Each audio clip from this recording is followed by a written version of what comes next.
Salut, c'est Vince, j'espère que tu vas bien. On se retrouve le temps d'un café, une fois n'est pas coutume. Aujourd'hui, on va discuter un peu du matos, ça faisait longtemps. Pourquoi c'est plus facile de remettre en cause le matos que ses propres compétences, que l'aspect humain. Lamusicien.fr, oulala, je suis en rébelle. Une fois de plus, j'essaie d'enterrer le matos. Pourquoi? Parce que je suis comme tout le monde, je suis un gros frustré, j'ai pas la fortune que je mérite, j'ai pas le home studio dont je rêve.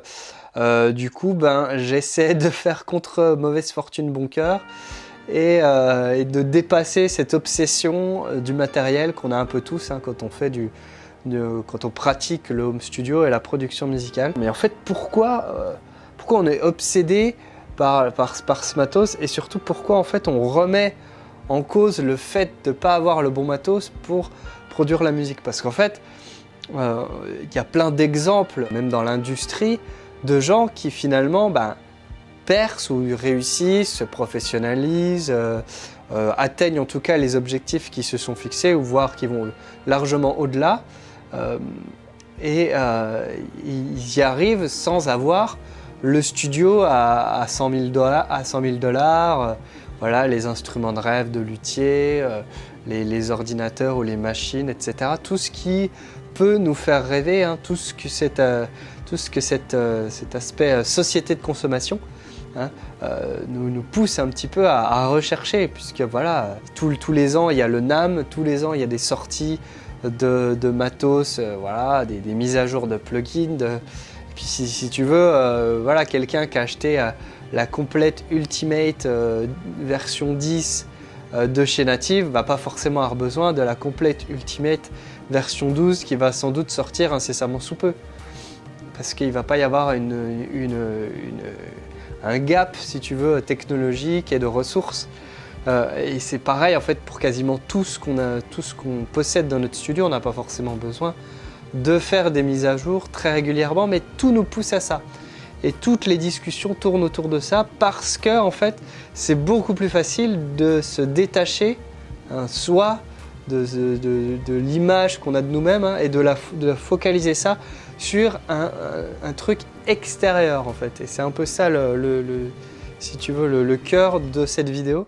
C'est finalement en fait on oublie cette idée de l'intérieur pour aller vers l'extérieur. Et je pense que c'est une erreur. Pourquoi on a tendance à faire ça? Je pense pour une raison évidente, c'est que le matériel, là c'est mon vieux Chaos Pad qui a toute une histoire, un jour peut-être je t'en parlerai, mais enfin c'est un Chaosillator exactement. Super petit joujou, une bonne Game Boy, mais voilà, c'est tangible, c'est un outil, c'est palpable. Une collection de plugins, bon c'est virtuel, mais elle est là, elle est accessible dans notre liste quand on charge un VST, quand on charge un truc. Ça c'est accessible quoi, c'est tangible, on peut apprécier les gigaoctets de banques de sons qui s'entassent sur nos disques durs, et quelque part c'est un truc qui est assez grisant. On peut apprécier, je sais pas, la collection de micros qui peuvent s'entasser sur l'étagère, les guitares aussi sur le rack, voilà, qui s'accumulent. Ça c'est tangible et ça c'est quelque chose qui nous rassure, qui comble un vide mine de rien. Et puis je pense, je ne connais pas les grands de ce monde de la musique, les mecs qui ont des méga home studios de ouf, mais je suis quasi persuadé que dans 80% on va dire de la musique qu'ils créent, ils utilisent sans arrêt les mêmes outils. Et ils vont te dire que c'est un confort finalement d'avoir telle ou telle pièce de matériel, mais si tu discutes avec eux profondément, je suis quasiment sûr qu'ils vont te dire que c'est pas utile pour leur workflow, et qu'au final, la musique qu'ils vont créer, ils vont sans arrêt la créer avec les mêmes quelques outils, la trousse à outils qu'ils connaissent vraiment, avec laquelle ils sont vraiment à l'aise. Eux peuvent se permettre peut-être de se payer des pièces de matos à 2000 balles, etc. parce qu'ils ont les ressources financières pour le faire, parce qu'aussi ils sont dans une démarche d'investir aussi, parce que finalement, quand tu vis vraiment de ta musique ou de la musique que tu produis, et pas juste, je sais pas, être prof de musique par exemple, comme moi je le suis, si tu veux, tu es dans une démarche d'investissement, tu es dans une vraie démarche d'entreprise, entrepreneuriale. Et donc, si tu veux, pour améliorer la qualité de ton son, tu es obligé aussi d'investir hein, dans tes outils. Mais hormis ça, si tu veux, on n'est pas obligé de tous succomber à ces sirènes marketing, hein, parce que globalement, c'est quand même ça. Oui, certes, l'amélioration, augmenter ses outils, en avoir plus, tout ça, quelque part, ça peut améliorer un petit peu notre son, mais en fait, c'est pas ça qui fondamentalement va améliorer notre son, va améliorer la qualité de notre musique. Qu'est-ce qui va améliorer la qualité de notre musique? C'est ça d'abord la question à se poser avant d'acheter une carte son à 1000 balles ou je sais pas quoi. Tu vois, moi j'ai une carte son qui vaut 1500 €. Honnêtement, avec le recul, je me rends compte que c'était peut-être un craquage. Tu vois, je suis en train de reconsidérer mon truc, peut-être de éventuellement penser à la revendre pour en prendre une peut-être à 800 € par exemple. Tu vois, j'ai une RME, une Fireface 802, parce que les gens ils aiment bien les références. C'est une putain de bonne carte son, mais en fait je me demande si elle n'est pas un peu too much pour moi, pour mon workflow. Moi qui suis zikos, j'ai juste sans arrêt une guitare, une basse de branché, grosso modo c'est ça, et puis un micro éventuellement. Mais au final, très souvent, j'utilise le même jack pour la guitare et la basse. Je les joue pas en même temps, je fais ma musique tout seul. Donc, si tu veux, le fait d'avoir plus d'entrées, une grosse carte son, c'est juste un petit confort. Mais fondamentalement, moi, ça change rien. Mon workflow, je pourrais avoir une carte son 2 fois moins chère et avoir à peu près le même workflow, en fait. Et ça changerait fondamentalement quasiment rien, en fait, dans ma pratique. Et en fait, c'est ça le fond du truc. C'est qu'est-ce qui est vraiment utile pour améliorer mon son. Et dans 90% des cas, c'est pas le matos en fait, c'est l'usage qu'on en fait. Et donc c'est les compétences qu'on acquiert autour de ce matériel en fait. Le truc c'est d'apprendre à faire avec ce qu'on a. Et je pense j'ai un peu oublié de terminer ma phrase du début, c'est qu'il y a pas mal d'artistes qui ont percé alors qu'ils avaient vraiment du matos entre guillemets pourri ou basique. J'en parle sans arrêt parce que c'est vraiment un de mes artistes préférés, mais Souja Steven, son premier album, il l'a fait mais sans rien connaître, tu vois, il l'a fait avec un enregistreur tout pérave, etc. Et il a fait ça en 32 kHz parce que ça prenait moins de place sur ses cartes son.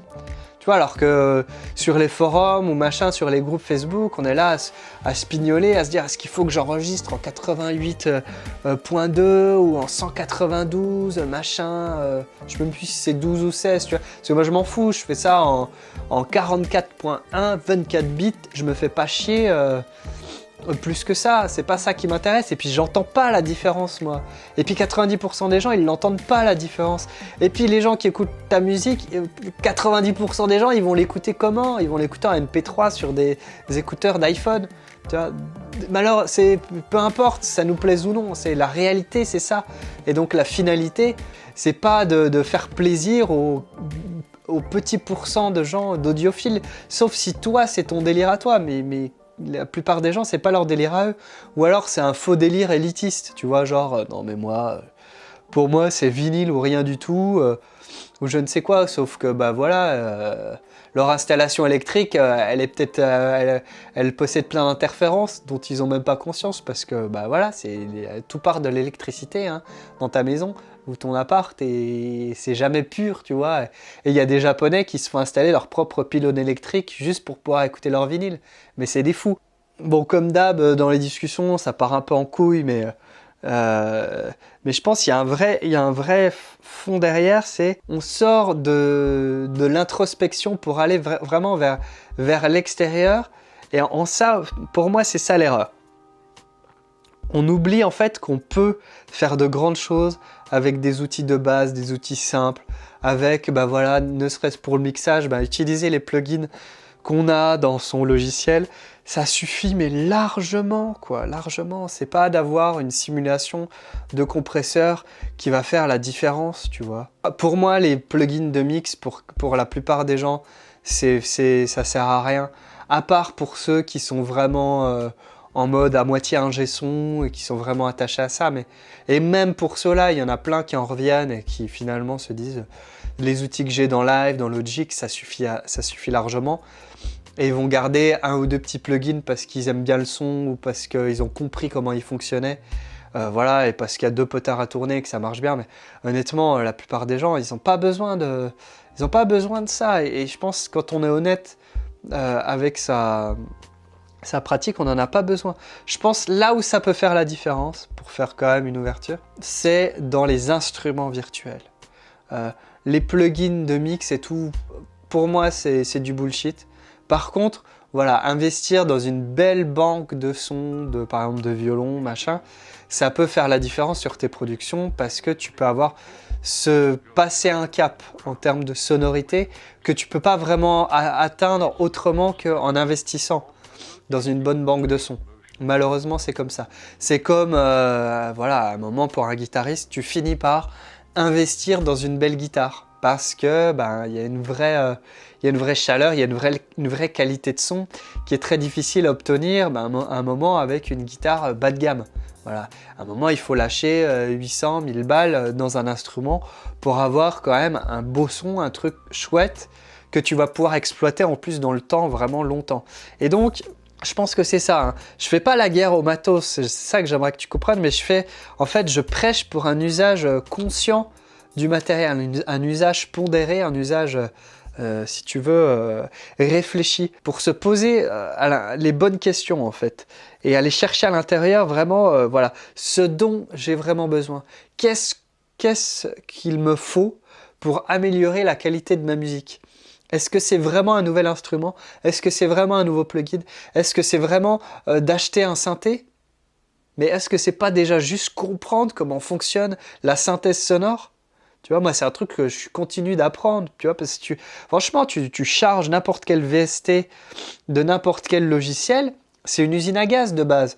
Et apprendre à créer ton son de base avec un synthé de base et pas juste dire je vais acheter Nexus parce que les presets sont cool et je vais gagner du temps.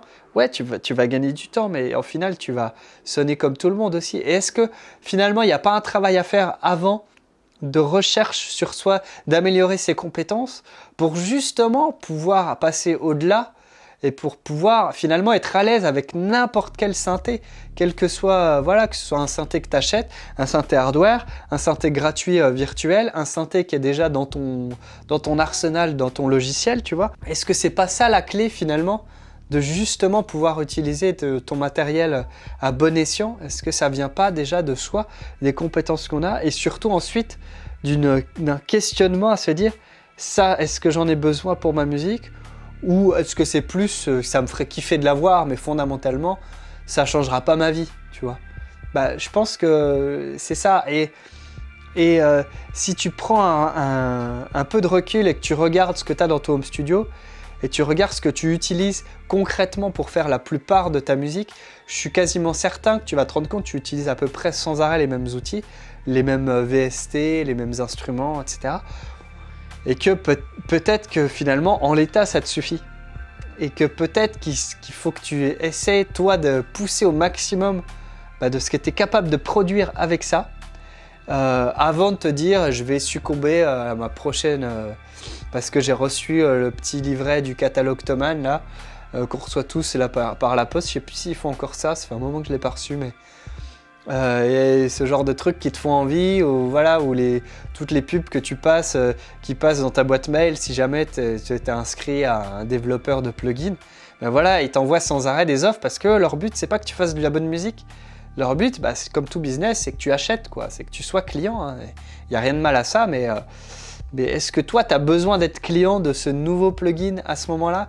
Je suis vraiment pas certain, et je t'invite vraiment, toi, à réfléchir à ça, à ta pratique, à ta consommation en fait des instruments de musique, du matériel, plutôt que à l'amélioration finalement de tes compétences, de tes qualités de musicien, de tes qualités dans ta réflexion, de tes qualités peut-être dans ta recherche d'inspiration aussi.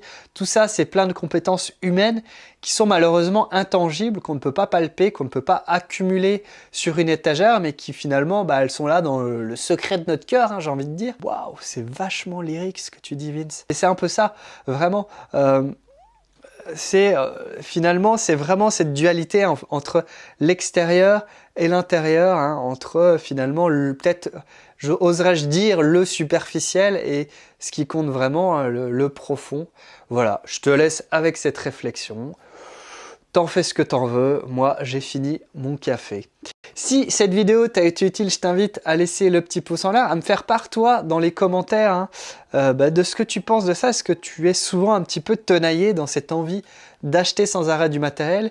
Et puis est-ce que des fois tu te rends compte finalement que ce nouveau joujou que tu as acheté, 6 mois plus tard tu t'en sers pas tant que ça, ou au contraire, non, t'es pas d'accord avec moi et tu estimes que chaque pièce de matériel a vraiment son importance et tout. Comme d'habitude, moi je donne juste mon point de vue, chacun en fait ce qu'il veut. Voilà, n'oublie pas de t'abonner à la chaîne pour pas rater les prochaines vidéos. Je te laisse, fais plein de musique, ciao.